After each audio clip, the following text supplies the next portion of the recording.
In the last videos, I discussed some basic programming concepts that you can utilize when writing code. So I figured that I should make a video demonstrating how you can creatively apply those concepts to make a fun and interesting program. Here I've created this game where you try to keep a ball bouncing inside a box for as long as possible. I don't confidently recall the name of this type of game, but because of its similarity to two-player Pong, I'll just call it that. If any of you know the name of this game, please let me know in the comment section. Anyways, what I want to do in this video is give you guys a basic overview of the code I wrote to make this game work, and hopefully that will give you some inspiration for your own program ideas. Before we dive into that, I want to briefly talk about animating shapes. When you're creating an animation, you have to show a sequence of picture frames in order very quickly, with each successive picture being slightly different from the previous, and that way your brain perceives this as fluid motion. I'll use a draw loop to repeatedly change the frame displayed on the canvas. The way this works is during each loop, the program tries to figure out what the next frame is supposed to look like, and then at the end of each loop, the program draws or renders the frame on the canvas. In this example, I'm rendering a ball in each frame by calling the ellipse function. Notice, however, that the x-coordinate of the ball is increasing with each loop. And what this does is it pushes the circle little by little over time. And when you display these frames in order quickly enough, the end result is a ball moving across the canvas. Now I just want to establish a few reference terms that I use to write my game code so that you guys can understand what I'm talking about. So the magenta circle is obviously the ball. The black borders that create this open box are the boundaries, and the blocker is this rectangle that you move with your mouse to confine the ball within the boundaries. So in our game code, we start off with initializing a bunch of variables. The x and y variables up here represent the positional coordinates of the ball as it's moving around on the canvas.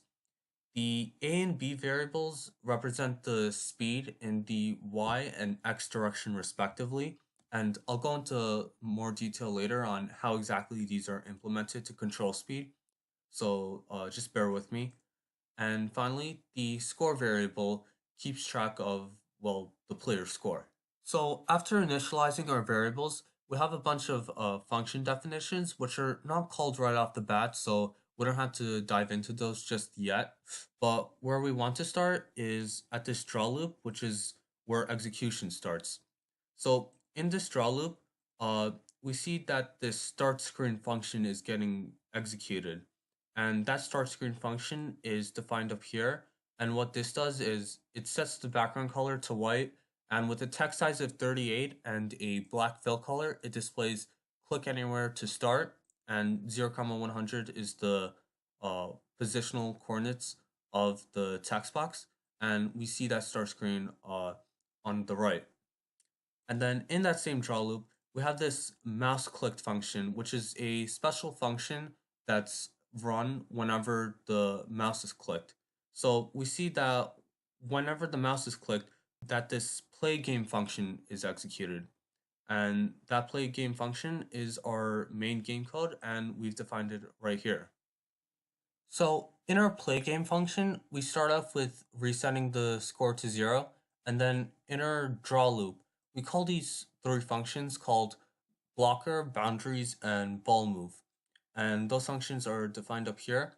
So the blocker function obviously draws the blocker, and it does that by setting the fill color to black, and it draws a rectangle at coordinates mouse x, 300, and mouse x is this special variable which keeps track of the x coordinate of the mouse. So during each loop, the mouse x variable is updated, and so you'd have constant control over the position of the blocker. The boundaries function is pretty simple. Basically, it just sets the fill color to black, and it draws the three rectangles around the border of the canvas. So next up is the ball movement function, which is a little bit more complex, but just bear with me, it'll make sense in a moment. So we start off with setting the fill color to magenta, and then we actually draw the ball at coordinates x comma y, and then to make the ball move, we have to update the xy variables during each loop, and we do that by using the AB variables here, which, if you recall, are supposed to control the speed of the ball. So if you think about it, if the A or B variable is large in magnitude, then what happens is during each frame, the ball moves a greater distance, and that gives the appearance of the object having greater velocity. And so that's how you can use these AB variables to control the speed of the ball in a specific direction. Down here, we have a bunch of conditional statements which control the bouncing motion of the ball. So if the y coordinate of the ball is less than 40, that means the ball is too high and we need the y coordinate to start increasing. So we set the a variable to some random number between 6 and 7. If the y coordinate is greater than 290, that means the ball is too low and we need the y variable to start decreasing. And so we set the a variable to some random number between -7 and -6. And similarly, for the x direction, if the x coordinate is greater than 360, that means the ball is too far to the right, and so we need the x coordinate to start decreasing. And to do that, we set the b variable to some random number between -4 and -3. And if the x coordinate is less than 40, that means the ball is too far left. And so we set the b variable to some random number between 3 and 4 so that the x coordinate starts increasing. So once we call the blocker boundaries and ball move function, we see if the y coordinate of the ball is greater than 290. And if that's the case, that means it's like in that danger zone. So we have to see when it's in that danger zone if the ball is too far left or too far right of the blocker. And if either of those are the case, that means the player had missed the ball and we call the lose function.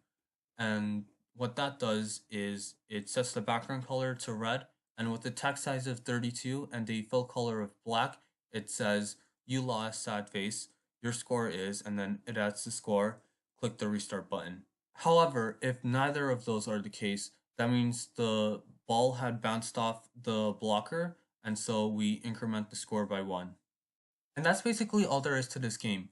Hopefully I didn't leave you guys clueless, and if you have any questions, feel free to leave them in the comment section below. Leave a like on this video if you enjoyed it, and please consider subscribing for more, and I'll see you in the next video.